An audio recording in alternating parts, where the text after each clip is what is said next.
La logique des outils d'optimisation. Effectivement, vous êtes conscient qu'à un moment donné, il va falloir trouver des moyens d'aller plus vite, d'automatiser les choses pour vous faire gagner du temps, quels que soient vos projets et vos objectifs. On peut utiliser des outils d'optimisation. Alors, comment savoir et quel type d'outils d'optimisation nous pouvons utiliser?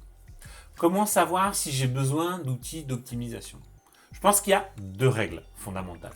La première, c'est à partir du moment où vous devez répéter une action, il faut trouver le moyen de l'optimiser pour qu'elle prenne moins de temps et de l'automatiser. Donc vous pouvez à ce moment-là penser à des outils d'optimisation. Typiquement, j'ai un mail régulier à faire tous les jours sur le même sujet. Donc, vous pouvez planifier l'envoi automatique de ce mail à des dates différentes. Comme ça, vous vous concentrez sur une tâche, rédiger 4, 5, 10 mails et automatiquement, ils seront schedulés, c'est-à-dire planifiés sur des jours différents.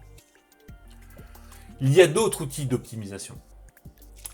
Vous avez tout autour de vous plein d'outils et de potentiels d'optimisation. Alors, comment les choisir? C'est assez simple. Je pars du principe que, à partir du moment où vous avez des objectifs, des projets, vous n'en connaissez pas absolument tous les tenants et aboutissants. Et vous allez utiliser un outil pour commencer, dont vous ne savez pas vos réels besoins à la fin. J'ai décidé de faire des vidéos. Donc, je sais que globalement, j'aurai des montages à faire. Il va falloir que j'enregistre et que je fasse des montages.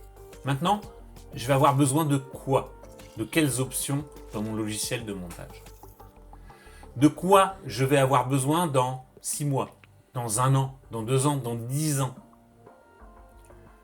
Ma logique est simple. Pour utiliser des outils d'optimisation, j'utilise ceux qui ont le plus de potentiel. Je prends mon exemple de logiciel de montage. Je considère que peut-être dans 10 ans, j'aurai des montages compliqués, des trucages à faire. Ou peut-être pas. Mais je vais utiliser et choisir un logiciel le plus puissant possible pour justement me préparer à des éventuelles évolutions de besoins, de mes besoins. Et ainsi, je saurai que mon outil n'est pas limité. C'est juste une problématique de compétences. Et le temps que je vais utiliser pour apprendre à utiliser cet outil-là, que ce soit l'outil A, l'outil B, je vais l'investir justement pour être de plus en plus autonome. Plus l'outil est performant, plus souvent on peut automatiser les choses. Voilà comment vous pouvez choisir vos outils d'optimisation. Il y a plein d'outils, ils sont souvent liés notamment à l'informatique et ils nécessitent une prise en main. Mais c'est pas grave, la prise en main, prenez ça comme un investissement. C'est quelque chose qui va vous faire gagner du temps à moyen et à long terme. Je vous dis à bientôt pour la prochaine vidéo. Au revoir.